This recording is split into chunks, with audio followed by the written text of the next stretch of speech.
ಕಾಂಗ್ರೆಸ್ ವಿರುದ್ಧ ಸಿಡಿದೆದ್ದ ಉದ್ಯೋಗ ಆಕಾಂಕ್ಷಿಗಳು. ಶಿಕ್ಷಕರ ನೇಮಕಾತಿ ವಿಚಾರವಾಗಿ ಹೋರಾಟಕ್ಕೆ ಸಜ್ಜು.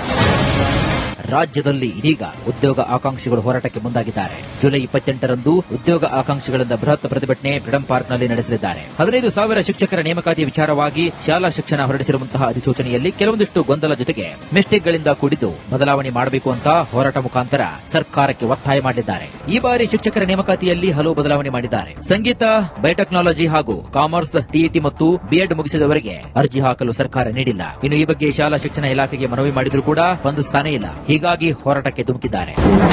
ಈ ಬಾರಿ ನೋಟಿಫಿಕೇಶನ್ ನಲ್ಲಿ ಸಂಗೀತ ಶಿಕ್ಷಕರನ್ನ ಕೈಬಿಟ್ಟಿದ್ದಾರೆ. ಬಯೋಟೆಕ್ನಾಲಜಿ ಜೊತೆಗೆ ಕಾಮರ್ಸ್, ಟಿಇಟಿ ಮತ್ತು ಬಿಎಡ್ ಮುಗಿಸಿದವರಿಗೆ ಅರ್ಜಿ ಹಾಕಲು ಅವಕಾಶ ನೀಡಿಲ್ಲ. ಇನ್ನು ದೈಹಿಕ ಶಿಕ್ಷಕರ ಕಡಿಮೆ ಸಂಖ್ಯೆಯಲ್ಲಿ ತೆಗೆದುಕೊಂಡಿದ್ದಾರೆ. ಜೊತೆಗೆ ಸಿಪಿಎಡ್ ಮಾಡಿದಂತಹ ದೈಹಿಕ ಶಿಕ್ಷಣವನ್ನ ಕೈಬಿಟ್ಟಿದ್ದಾರೆ. ಈ ಬಾರಿ 400 ಅಂಕಗಳ ವಿಸ್ತೃತ ಪರೀಕ್ಷೆ ನಿಗದಿಪಡಿಸಿದ್ದಾರೆ. ಈ ಹಿಂದೆ 200 ಅಂಕಗಳ ಬಹು ಆಯ್ಕೆ ಪ್ರಶ್ನೆಗಳಿಗೆ ಮಾತ್ರ ಪರೀಕ್ಷೆ ನಡೆಸಿತ್ತು. ಆದರೆ ಈಗ ಈ ಬಾರಿ 400 ಅಂಕಗಳ ಪರೀಕ್ಷೆ ನಿಗದಿ ಮಾಡಿದ್ದಾರೆ. ಹೀಗಾಗಿ 200 ಅಂಕಗಳ ಬಹು ಆಯ್ಕೆ ಪ್ರಶ್ನೆಗಳಿಗೆ ಮಾತ್ರ ಪರೀಕ್ಷೆ ನಡೆಸಬೇಕು ಅಂತ ಒತ್ತಾಯ ಮಾಡಿದ್ದಾರೆ.